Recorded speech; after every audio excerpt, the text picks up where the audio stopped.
네, 2014년도에 저는 진해에서 해군 군종 목사로 교육사령부라는 곳에 있었어요. 그때 성도님들이랑 같이 한 영화를 다 보러 갔습니다.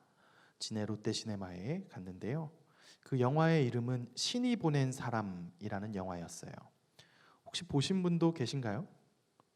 네, 아마 아무도 없을 거예요, 그죠? 2014년도에 여러분 뭐 하고 계셨는가, 뭐 추억에 빠질 수는 있겠지만 이 영화가 여러분 인생의 추억인 사람은 많지는 않을 거예요. 이 영화는 선한목자교회에 출석하시는 한 집사님이 감독이시고 그 다큐멘터리를 각색해서 순한 맛으로 만든 영화예요. 북한의 지하교회 교인들이 어떻게 신앙을 버텨내고 있고 어떤 상황을 겪는지. 근데 순한 맛인데도 되게 매워요.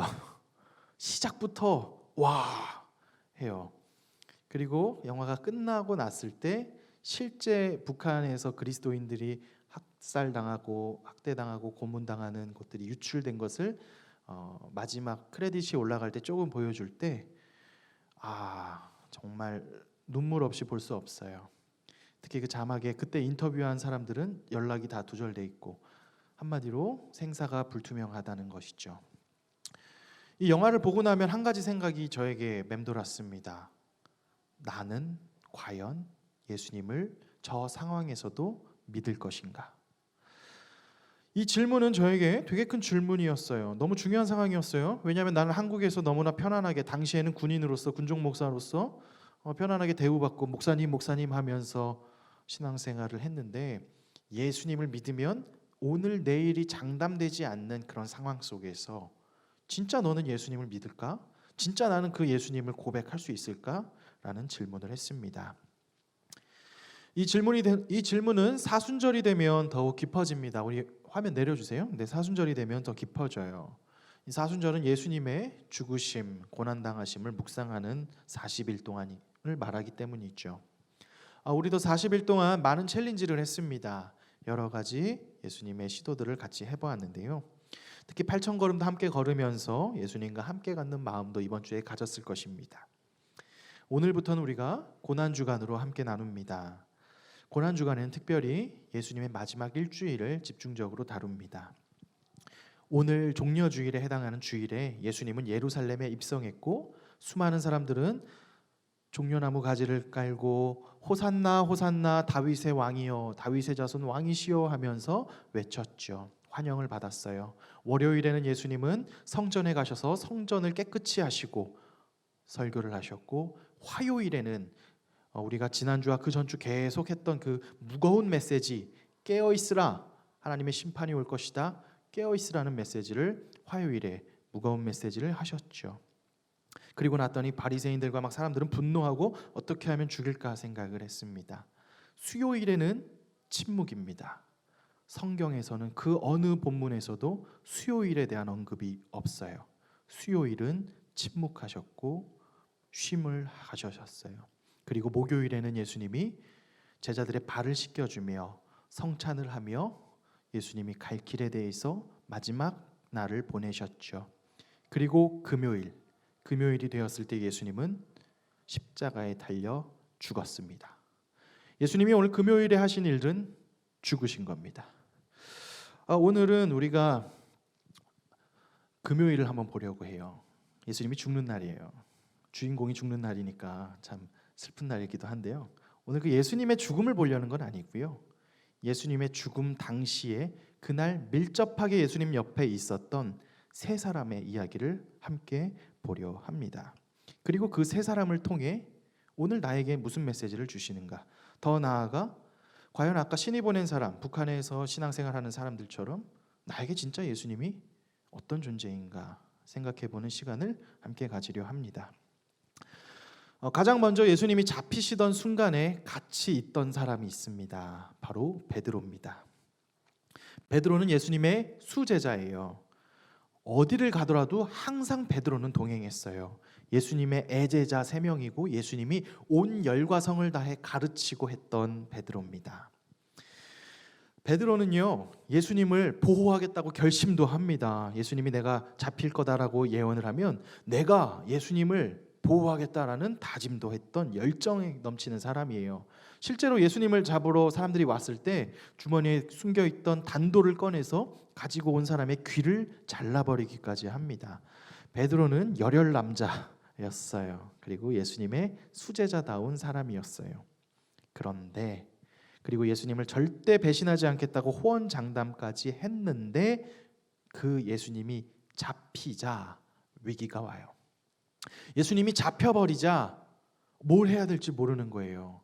그래서 멀리서 숨어서 예수님이 잡혀가는 것을 그냥 보게 됐어요. 그런데 그때 하필 그때 예수님의 제자인 것을 알아본 어떤 한 여인이 여기 당신 저 사람 제자 아니야? 라고 물어봐요. 그때 베드로가 이렇게 부인을 합니다. 한번 다음 페이지 보여주면 나올 텐데요. 베드로가 부인하여 이르되 이 여자여 내가 그를 알지 못하노라.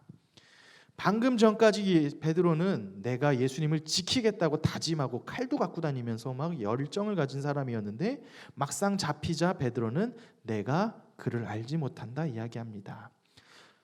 한 번 위기를 모면했는데 조금 있다 또 다른 사람이 물어봐요. 또 거절합니다. 모른다 그래요. 세 번째 물어봤을 때 세 번째도 나 그 사람 몰라 라고 말합니다. 그때 닭이 울었고 예수님께서 닭이 울기 전에 네가 나를 세 번이나 부인할 것이다 한 예언이 떠올랐던 것이죠. 자, 베드로는 열정도 많았고요. 예수님이 키운 특별한 제자였어요. 그리고 믿음도 좋았어요. 예수님이 물 위에서 오라 할 때 물 위를 걸어갔던 사람이 베드로예요. 베드로의 신앙은 뛰어난 사람이에요. 훌륭하고요. 예수님에 대한 사랑이 누구보다 컸어요. 마태복음서 16장 16절에는 주는 그리스도시요 살아계신 하나님의 아들이라고 고백할 정도로 정말 제자 중에 으뜸되는 제자인데 그는 생각보다 나약했어요. 위기를 만나자 나약한 모습이 보인 거예요. 너무나 나약하게 예수님을 배신합니다. 주여 내가 주와 함께 오게도 죽는 데까지도 가기를 각오하나이다 라고 선포했지만 그는 선포와 다르게 나약한 모습을 보여줬습니다. 이게 첫 번째 나온 베드로의 모습이에요. 금요일에 등장하는 두 번째 사람이 있습니다. 바로 23장 27절에 나오는 예수님을 위해서 가슴을 치며 슬피 우는 여자의 큰 무리라고 나와요. 즉 우는 여인들이 있어요. 이 여인들은 언제부터 예수님을 쫓았는가? 예수님 사역 초창기부터 쫓아다녔을 거예요. 예수님 사역 초창기부터 함께하던 여인들은 어떤 사람들이냐면 대부분 못 배운 사람들이었어요. 제대로 배우지 못한 사람들이었고 어떤 사람은 병이 들어서 아픈 사람들이었고 또 사회적으로 손가락질 받는 사람들이었어요. 어떤 사람은 예수님한테 자신의 병을 낫게 해달라고 쫓아갔을 때 예수님이 낫게 해주시니까 그 다음부터 예수님을 쫓았던 사람도 있고요. 어떤 사람은 돌에 맞아 죽어야 하는 간음을 저지르거나 사회적으로 도저히 용납되지 않은 상황에서 예수님이 구원해 주셔서 그 다음부터 감사해서 예수님을 쫓는 사람도 있었을 거예요. 또는 자신의 사랑하는 가족 나사로가 살려줘서 예수님이 나사로를 살려주신 것에 보고 감동받고 은혜받아 예수님을 쫓았던 사람 또한 있을 것입니다. 어쨌든 그들은 예수님을 쫓았고요. 예수님이 너무나 기뻤어요. 예수님이 함께해서 너무나 기쁘고 특히 예수님이 예루살렘에 입성할 때 와 이제 예수님이 왕이 되시는구나 하며 같이 기뻐했을 거예요. 그런데 그 예수님이 잡힌 거예요. 그리고 그 예수님이 골고다에 채찍을 맞으며 십자가를 끌고 갑니다. 근데 바로 그때 그녀들이 할 수 있는 거는 아무것도 없어요. 왜냐하면 그들은 사회에서 아무런 힘이 없는 존재들이에요. 백그라운드와 같은 사람들이에요. 진짜 아무도 주목하지 않는 그냥 사회 가장 하층민과 같은 사람들이 대부분의 이 여인들이었어요. 그들이 할 수 있는 유일한 상황은 할 수 있는 유일한 능력은 우는 거예요. 우는 것 말고는 아무것도 못해요. 로비를 할 수 있는 것도 아니고 권력을 가지고 어떻게 해볼 수도 없어요. 또 완력이 있어서 적들과 싸울 수도 없어요. 그야말로 무능, 아주 무능한 자들이 바로 이 우는 여인들이었어요. 예수님을 쫓았던 여인들은 너무나 무능했고 예수님께 그 어떤 도움도 되지 않는 무능함이었습니다. 그리고 예수님이 십자가에 죽는 마지막 순간에 마지막 세 번째 사람들이 나와요. 바로 예수님의 최후의 시간을 함께 보낸 바로 강도에 달린 나무에 달린 십자가에 달린 우편 좌편에 있는 강도 이야기예요. 그들의 이름은 성경에 나오지 않아요. 다만 그들이 과거에 어떤 일을 했는지 성경은 짧게 이야기하고 있어요. 또 다른 두 행악자도 사형을 받게 되어 예수와 함께 끌려가니라 라고 성경은 그렇게 말해요. 이들이 또 어떤 나쁜 일을 했는지도 구체적으로 나오진 않지만 한 가지 확실한 건 본인들 스스로 자기들이 죽을 만한 죄를 졌다는 건 알고 있어요. 왜냐하면 다른 한 강도가 이렇게 이야기하거든요. 야, 예수님은 죄가 없으신 분인데 우리는 우리가 행한 일에 상당한 보응을 받는 것이다 라고 말을 해요. 즉 나무에 달려 죽게 될 그 두 강도는 최소한 무슨 일을 했든 죽을 만한 짓을 했다는 거예요. 한마디로 나쁜 사람이에요. 사형당할 일을 했으면 웬만하면 그 사회에서 나쁜 사람이라고 말할 수 있어요. 그 사람이 지금 예수님 옆에 매달렸어요. 한 사람은 예수님께 비아냥거립니다. 야, 네가 하나님의 아들이면 내려와 봐라 라고 하는 식의 비아냥을 해요. 그러나 한 사람은 달랐어요. 그리고 달랐는데 좀 되게 염치 없는 일을 해요. 이런 얘기를 합니다. 예수여, 당신의 나라에 임할 때에 나를 기억하소서라는 말을 해요. 이거 사실 이름도 모르는 그는 죽어 마땅한 죄를 저질렀을 거예요. 그는 상식적으로 생각해도 구원받을 자격이 없어요. 뭐 한 게 뭐가 있어요? 그렇잖아요. 뭐 아무것도 안 했어요. 진짜 죽기 직전에 옆에 예수님이 있었고 염치 없게 예수여 나를 기억하소서라고 말한 것뿐이죠. 그에게는 자격이 없었고요. 그는 또 염치 또한 없었어요. 이 금요일에 등장한 세 사람들은 나약한 모습을 보인 사람이었고요. 아주 무능한 사람이었고요. 염치가 없고 자격도 없는 사람이었어요. 평소에는 의기양양했지만 위기 시에 너무나 나약해버린 베드로. 예수님을 열심히 따르고 너무나 좋아했지만 아무것도 할 수 없는 무능한 여인들. 자신의 죄값으로 죽임을 당하면서까지도 염치 없이 구원을 바라는 이 자격 없는 강도. 이 세 사람, 나약하고 무능하고 자격 없는 자들. 그들과 우리는 근데 무엇이 얼마나 다를까요? 다시 첫 번째 던졌던 질문으로 돌아와 볼게요. 신이 보낸 사람이라는 영화처럼 북한의 절망적인 상황에서 목숨을 걸고 신앙생활을 해야 한다면 여러분들은 지키겠습니까? 저라면 할까요?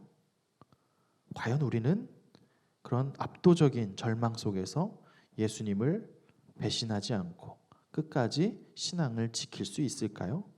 여러분에게 그런 신앙이 그런 정도의 가치가 있는 것입니까? 붉은 하나님이라는 책이 있어요. 네, 이 책은요. 중국의 그리스도인들이 공산화가 되어버린 중국에서 신앙을 지킨 이야기를 담고 있어요. 혹시 보고 싶은 분은 저에게 책이 있습니다. 네, 재밌어요. 이거 재밌는 에피소드가 너무 많아요. 20세기 초에 중국 남부 지역에 소수민족 사는 그 남부 지역에는 복음화가 엄청 많이 됐어요. 조선의 평양 대부흥 운동 이상으로 훨씬 많이 부흥이 많이 된 거예요. 온 동네 사람들이 다 회심할 정도로. 그러고 났는데, 그러니까 막 선교사님들이 막 신나서 중국 선교에 기쁜 마음으로 했죠. 그런데 세상이 바뀌었어요. 마오쩌둥이 이끄는 공산당이 정권을 잡은 거예요. 그리고 나서 온 중국에 종교는 민중의 아편이라는 명령이 떨어지고 더 이상 종교 활동을 할 수 없게 돼요. 되게 재밌는 게 그 전까지는 같이 예수님을 믿고 주여 주여 외치던 수많은 사람들이 한두 명씩 떠났어요. 초반에는 많이 떠났어요. 근데 좀 버틸 것 같던 사람들도 이게 너무 피곤하거든요. 너무 불편해. 인생 사는 게 불편해요. 인생 살 때 갑자기 교회 가는 것 이유만으로 박해받아야 돼. 공직에 나갈 수 없어요. 권력을 가질 수도 없어요. 장사를 잘 할 수도 없어요. 그러니까 한 명, 두 명씩 다 포기합니다. 포기하더니 결국에는 과거에 예수님을 믿었다는 사람들이 완장차고 예수님 믿는 사람들을 박해하고 괴롭혀요. 이 책에는 되게 다양한 에피소드가 나와요. 예수님을 믿는 것을 부인하지 않았기 때문에 감옥에 갇힌 한 사람은 너무나 괴로워서 자살 시도를 여러 번 합니다. 그러다 죽지 못하고 다시 나왔고, 그리고 하나님의 살아계심을 책으로 간증하는 사람. 또 어떤 성공의 수녀님은 평생 그곳에서 버티면서 엄청난 박해를 받으면서 버틴 사람 또한 나오고요. 어떤 목사님 정말 다 박해받고 그럼에도 불구하고 할아버지가 될 때까지 예수님을 버리지 않은 한두 사람의 이야기가 책에 나와 있어요. 물론 이 책의 이야기는 그럼에도 불구하고 하나님을 포기하진 신앙인들의 간증이 나온다는 겁니다. 이 책 또한 마찬가지로 질문을 줘요. 그렇다면 나는, 여러분뿐만 아니라 저도 마찬가지예요. 나는 예수님을 과연 믿을까? 이런 어려운 상황에서 한번 여러분 생각해 보세요. 지금 여러분에게 교회 나오는 게 여러분 인생에 뭔가 불이익이 생겨요? 여러분은 교회 나오십니까? 코로나 기간에 가장 잘 첫 번째로 소프트하지만 드러났겠죠. 회사나 어디에서 야 일요일날 교회 가지 마라고 하면 어휴 그래 나이스하네 가뜩이나 가기 싫었는데 합니까? 아니면 정말 마음을 다하여 예배를 드리고 싶어하는 마음이 감절하십니까? 대답하지 마세요. 그냥 마음속으로 생각만 하세요. 베드로는요 예수님과 분명 함께 죽겠다고 다짐까지 했었지만 예수님이 잡히시던 날 도망쳤고 예수님을 모른다 3번이나 부인했습니다. 어쩌면 우리도 베드로처럼 나약하게 넘어지는 것은 아닐까 돌아봅니다. 중국이나 북한처럼 기독교에 대해 탄압하는 거대한 악의 상황에 직면하지 않아도 좋아요. 우리의 소소한 일상 속에서 얼마나 주님을 배신하고 살아가는지 모릅니다. 직장이 바쁘니까 예배는 뒤로 해요. 학원이 중요하니까 뒤로 해요. 고등부에서 청년부 안 올라오는 이유가 간단해요. 그들에게 신앙은 학원보다 중요하지 않아요. 한번 뒤로 늦춰진 신앙은 인생의 중요한 가치가 아닙니다. 주님을 따른다고 했지만 내가 주님 얼마나 그 선택에서 갖고 있나요? 우리의 이런 나약한 모습들을 보면 우린 베드로랑 크게 다르지 않아요. 너무너무 나약하고 결단이 너무나 쉽게 무너지는 걸 보면서 절망합니다. 간혹 우리한테 야 하나님의 말씀대로 서로 사랑해라 라고 했을 때 옆에 있는 사람의 얼굴을 보니까 얼굴이 아니라 면상처럼 느껴지는 경우를 많이 볼 거예요.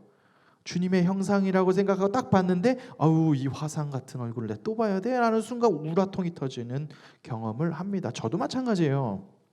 저라고 크게 다르겠어요? 저도 목사잖아요. 저도 내가 아닌 것 같은데 제가 요즘에 전화하는 걸 좀 싫어해요. 스팸 처리된 사람들 같은 내가 전화하면 거의 문전박대 이상으로 하는 분들을 보면 가끔 마음이 어려워요. 그 전에 기도를 하고 그래 하고 해도 안 돼요. 얼마나 나약해요. 사역자인데도. 마찬가지예요. 우리의 그 나약한 모습 베드로와 비슷하겠죠. 길목에서 울고 있던 여인은 어떤가요? 우리의 모습이 그렇게 무능하지는 않나요? 예수님이 좋아요. 예수님을 따르기로 결단하고 쫓아요. 그래서 뭔가 하고 싶은데 돈이 없어. 나 지금 취업도 못해가지고 집세 내기도 힘들어요. 또 너무 바빠. 막상 취업했는데 너무 바빠. 시간이 없어. 뭘 교회에서 하려고 했더니 할 수 있는 게 하나도 없어. 자꾸 없는 것만 보여요. 뭐 하려고 했더니 너무 무능해. 또는 교회에서 뭘 내가 해봐야지 했는데 바꿀 수 있는 게 하나도 없어. 그런 무능한 자신의 모습을 보는 거죠. 남들처럼 재물이 많거나 또 건강이 건강하거나 시간이 많거나 등등 우리에게 없는 것들이 참 너무나 많아요. 그래서 어쩌면 십자가를 지고 올라가는 예수님을 그저 바라보면서 울고 있던 여인처럼 우리는 무능하게 예수님을 바라보는 것 또한 우리의 모습이라 보여지기도 합니다. 마지막 예수님 십자가에 달렸을 때 옆에 달렸던 강도의 모습은 또 우리와 얼마나 크게 다른가요? 우린 자격도 없어요. 주님이 주신 말씀 가르친 거 기억 하나도 못해요. 우리 같이 큐티 해보자 라고 하면 그래 해야지. 다음 날부터 큐티 아마 새 거인 사람 많을 거예요. 그죠? 네, 큐티 책은 그렇게 돈 버는 것 같아요. 항상 집에 액세서리로 꽂혀 있어요. 괜찮아요. 여러분한테 죄책감을 주려고 얘기했어요. 미안해요. 네. 말씀대로 잘 못 살아요. 그러면서도 내가 잘못한 것은 마치 영혼의 때국물을 벗기듯이 목욕탕 와서 사우나 와서 한번 시원하게 하듯이 야 그래도 내가 일주일 동안 열심히 죄졌으니까 일요일날 와서 내가 기도라도 한번 하고 가야지 라는 마음을 가질지도 몰라요. 얼마나 염치 없어요. 정말 염치 없는 짓이에요. 염치 없어요. 우리의 모습을 보면 우리는 베드로, 여인, 강도처럼 나약하고 무능하고 자격 없고 게다가 염치 없는 모습이 다른 사람의 모습이 아니라 바로 나의 모습이라는 것을 봅니다. 그럼 그런 사람들에게 예수님은 어떻게 반응하셨는가?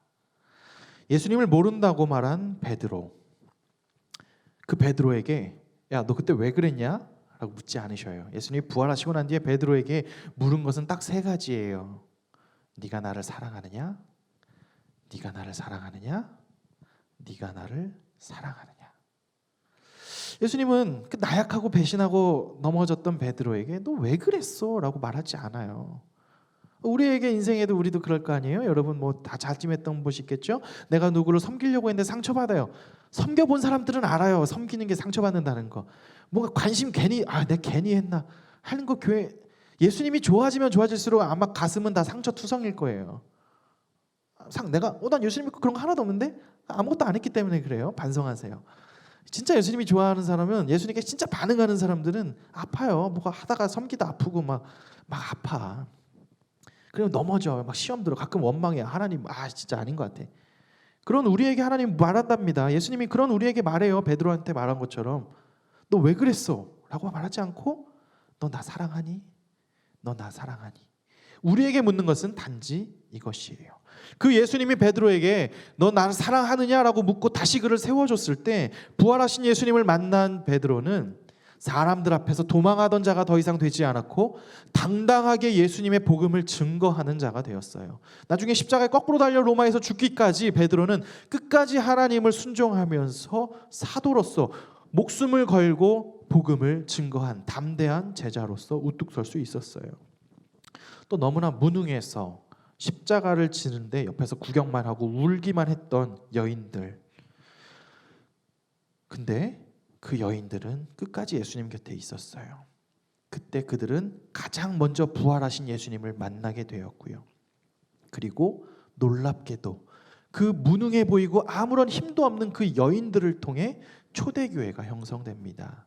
초대의 교회들은 가정교회였어요. 그 가정은 그 여인들이 자신의 집을 오픈하고 자신들의 삶을 오픈해서 그곳에서 3, 4, 5 모여 예배를 드리며 초대교회가 일어났고 더 나아가 그 가장 무능해 보이는 여인들이 로마를 바꿔버렸어요. 절대 바꿀 수 없을 것 같은 대제국 로마가 변화되는 데는 그 무능해 보이는 여인들의 신앙, 그 예수님을 따르는 그저 울기밖에 할 수 없었던 여인들을 통해서 세상이 바뀌고 제국이 바뀌게 됩니다. 전 세계로도 복음이 증거되고요. 무능했지만 하나님은 그 무능을 놀라운 일로 쓰십니다. 마지막 강도 또한 마찬가지예요. 그가 염치 없게 예수님께 나를 구원하소서 외쳤을 때 예수님은 그에게 이런 말씀을 합니다. 내가 진실로 내게 이르노니 오늘 내가 나와 함께 낙원에 있으리라 대답하셨죠. 주님은 염치 없는 구원의 요청마저도 들어주셨고 그를 당신과 함께 아버지의 품으로 갈 수 있는 은혜를 허락하셨어요. 우리도 베드로처럼 나약하고요, 여인들처럼 무능하고 강도처럼 자격이 없어요. 그런데 우리를 예수님은 나무라지 않으신다는 겁니다. 우리가 너무 무능해서 큰일을 할 수 없다라고 자괴감에 빠질지도 몰라요. 그럴 때 이 여인들을 기억하세요. 하나님이 이 여인들을 들어 쓰시니 그 여인들을 통해서 대제국 로마가 변화됐어요. 나는 너무나 나약해서 결단을 해도 너무 넘어집니다라고 또 넘어질지 몰라요. 오늘 또 넘어지겠죠. 괜찮아요. 그런 베드로를 하나님은 세워서 대수석으로 또 예수님의 복음을 증거하는 담대한 제자로 세우셨어요. 하나님이 빚어서 사용하셨어요. 마찬가지로 그 죽음당한 강도 또한 아무 자격 없지만 예수님께서 그에게 함께 구원을 허락하셨다는 것입니다. 금요일에 예수님은 십자가에 달려 죽으셨어요. 고상한 죽음도 아니고 멋진 죽음도 아니었어요. 비참하고 처절한 고난 속에 있는 죽음이었어요. 그런데 그 죽음은 모든 사람들을 구원하기 위한 죽음이었어요. 그 죽음은 나약한 베드로를 구원하는 죽음이었고 그 죽으심은 무능한 여인들을 구원하는 죽음이었고 그 죽음은 자격 없는 강도를 구원하신 죽음이에요. 그 예수님의 십자가의 죽음은 오늘 저와 여러분을 구원하십니다. 그 예수님께서 십자가에 달려 죽으신 것이 내 죄를 사하시기 위함이다라고 믿는 사람들마다 하나님께서는 하나님의 자녀가 되는 권세를 주셨어요. 더 이상 우리를 정죄하지 않으시고요, 다시 일으켜 세우시고 나와 함께 가자 말씀하십니다. 우리는 연약해요. 그래서 넘어집니다. 우리 또한 능력이 많지 않아요. 무능해요. 그래서 큰 일을 하기에는 사실 생각보다 우리에겐 능력이 없어요. 그리고 또 우리는 자격이 없어요. 주님께 나아갈 자격이 없죠. 하지만 이제 예수님은 십자가에 달려 죽으셨고 우리를 세우셨습니다. 넘어진 우리를 세우십니다. 그리고 무능한 우리에게 하나님의 큰 일을 보게 하시고 자격 없는 우리가 예수님의 피로 말미암아 주님의 성소 앞에 담대히 나갈 수 있는 자격을 허락하셨어요. 그래서 우리 고린도전서의 마지막 이런 말씀을 합니다. 우리 이 말씀 같이 한번 읽겠어요. 마지막 거 하나 보여주세요. 내 은혜가 족하다 하나 보여주세요. 네, 이 말씀 같이 한번 읽어보겠습니다. 시작.